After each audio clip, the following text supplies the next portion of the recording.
ஸ்டாண்டர்டில் யூனிட் 2ல் water lesson இன்றைக்கி நம்ம பார்க்க போகிறோம். இந்த வாட்டர் லெசனில் water in the human body ஆவரேஜாக ஒரு ஹியூமன் பாடியில் நம்மளோட ஆர்கான்ஸ் வந்துட்டு எத்தனை பர்சன்டேஜ் வந்துட்டு தண்ணி இருக்கணும்னு இங்கே கொடுத்துருக்காங்க.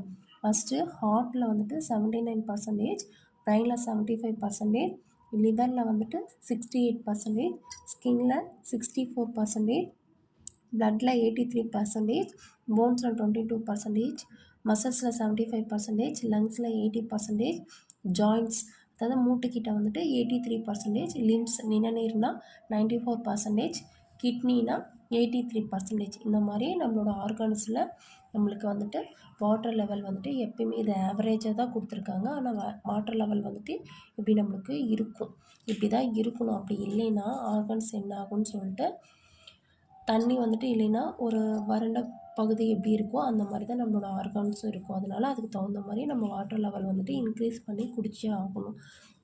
அதனால் இந்த மாதிரி காம்படிட்டிவ் எக்ஸாமில் நம்மளோட வாட்டரோட லெவலு எவ்வளோ இருக்குது, நம்மளோட ஆர்கான்ஸில் எவ்வளோ இருக்குது அப்படின்னு கொஷின் கேட்டாங்கன்னா இந்த மாதிரி இந்த ஆவரேஜ் பர்சன்டேஜ் நம்ம வச்சு நம்ம வந்துட்டு ஒரு காம்படிட்டிவ் எக்ஸாமில் 1 மார்க் இல்லைன்னா 2 மார்க்ஸ் இந்த மாதிரி நம்ம ஸ்கோர் பண்ணலாம். அதனால் உங்களுக்கு இந்த வீடியோஸ் பிடிச்சிருந்துச்சுன்னா லைக் பண்ணுங்கள், சப்ஸ்கிரைப் பண்ணுங்கள். தொடர்ந்து வீடியோக்களை நாங்கள் போஸ்ட் பண்ணிகிட்ருக்கோம்.